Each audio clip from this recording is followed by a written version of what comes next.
नमस्कार, मैं हूं जितेंद्र बच्चन और आप हमारे साथ देख रहे हैं राष्ट्रीय जनमोर्चा। जुर्म की दुनिया का एक ऐसा नाम जिसे सुनकर पश्चिमी उत्तर प्रदेश ही नहीं बल्कि दिल्ली और हरियाणा में भी लोग कांप उठते थे। मुकीम काला वो नाम है जिसने 3 साल में 3 पुलिस वालों को मौत के घाट उतार दिया था। सवाल उठता है कि मुकीम काला खाकी का दुश्मन क्यों बन गया था? खाकी को देखते ही उसका खून क्यों खौल उठता था? बहुत ही चौंकाने वाली बात है। 2011 में जब ये मुकीम काला नया नया अपराध की दुनिया में आया था, इसने जुर्म की बादशाहत के सपने पाल लिए।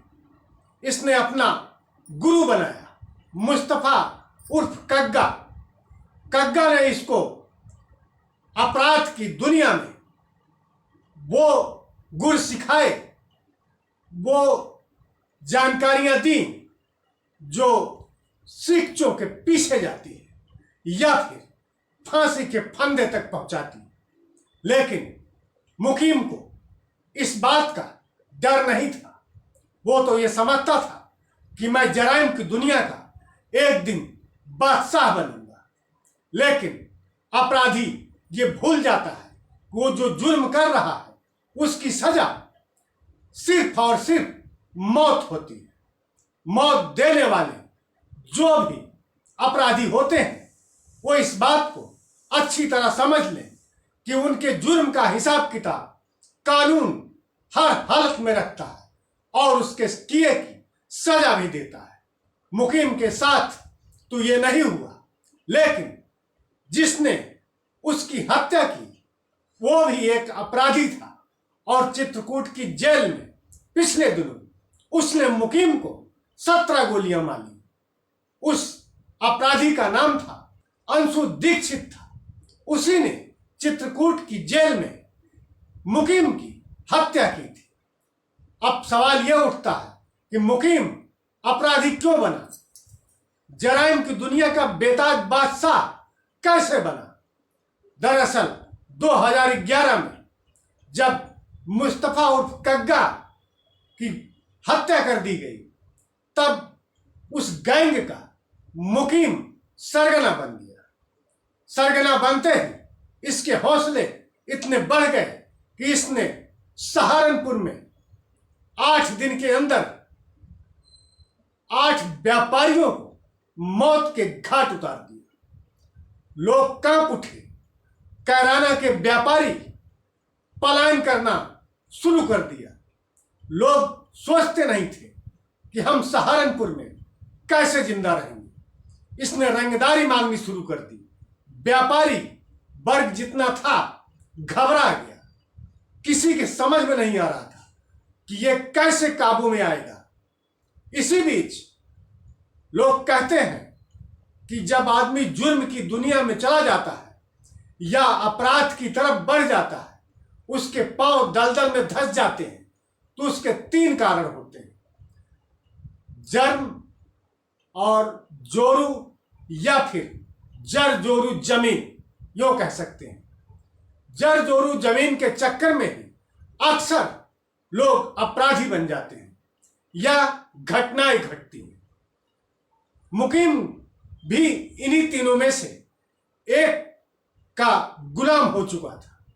वो थी उसकी प्रेमिका, जिसे घुमाने के लिए, जिसके साथ ऐश करने के लिए मुकीम को पैसे की जरूरत थी। लेकिन मुकीम के परिवार, मुकीम का अपना खानदान इस काबिल नहीं था कि वो इसको इतना पैसा देता कि मुकीम ऐश कर सकता था। अंत में मुकीम जुर्म की दुनिया में कूद गया और एक अपराधी प्रवृत्ति का बन गया। हत्या उसके लिए खेल था, छोटा सा खेल, बच्चों का खेल समझता था। किसी को भी किसी भी समय शूट कर देना इसकी आदत में शुमार था।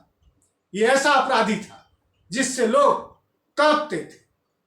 मुकीम की बात आप यूं भी समझ सकते हैं कि जिन दिनों ये पकड़ा गया उन दिनों अपनी प्रेमिका के साथ कश्मीर गया हुआ था, वहां से लौटा, गिरफ्तारी के बाद ये जेल में रहा।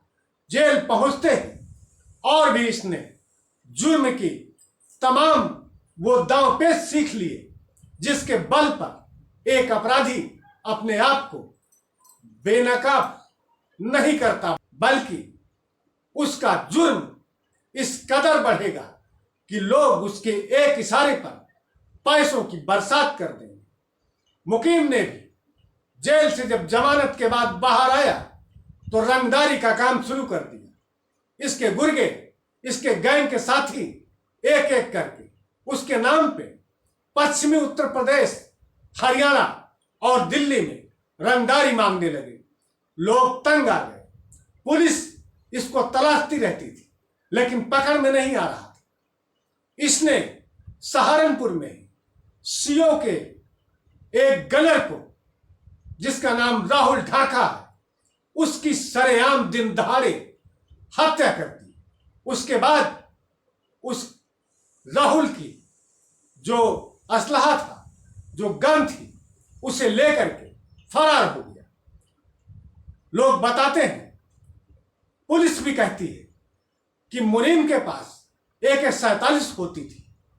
AK-47 पुलिस ने कब बरामद की इसका ब्यौरा तो पुलिस नहीं देती, लेकिन यह बताती है कि मुकीम बहुत ही शातिर किस्म का अपराधी था। गाजियाबाद के उन दिनों के पुलिस अधीक्षक ने भी इस बात की पुष्टि की कि मुकीम को एक मामले में गाजियाबाद की पुलिस ने पकड़ा था। तब इसने कसम खाई थी कि अब जुर्म से तौबा कर लेगा, लेकिन जेल से बाहर आते ही मुकीम ने फिर जुर्म की दुनिया में एक नया कुनाम शुरू कर दिया।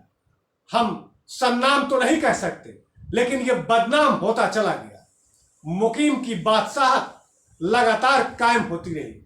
उसने सोच लिया था कि पुलिस उसका कुछ नहीं बिगाड़ सकती, लेकिन इसका जो अंत हुआ, मुकीम का जो खात्मा हुआ, वो भी किसी साजिश का ही नतीजा लगता है। मुकीम को सहारनपुर जेल से चित्रकूट भेजा गया था। उसके बाद पिछले ही दिनों, जिसका हम पहले भी आपको अपडेट दे चुके हैं, खबर भी बताई थी, जिस दिन चित्रकूट में शूट आउट हुआ था, उसके बाद आपके सामने राष्ट्रीय जनमोर्चा ने एक एक पल पल की खबर बता चुका है। कोई भी अपराधी, चाहे जितना बड़ा से बड़ा क्यों ना हो, उसका जुर्म हमेशा कानून के किताब में खत्म नहीं होता। कानून या न्याय का जो तराजू है, उस तराजू में तौलते ही ऐसे अपराधियों का नतीजा फांसी का फंदा होता है। लेकिन विधि का विधान देखिए या कुदरत का न्याय कहिए, उससे पहले, फांसी पे चढ़ने से पहले मुकीम का अंत हो गया। चित्रकूट की जेल में एक अपराधी ने इस अपराधी का काम तमाम कर दिया। 17 गोलियां इसके सीने में अंशुल ने उतार दी और जिस खून के लिए यह खूनी सन्नाम था, उसी खून में उसका शव पड़ा रह गया। यह है एक अपराधी का अंत। नमस्कार।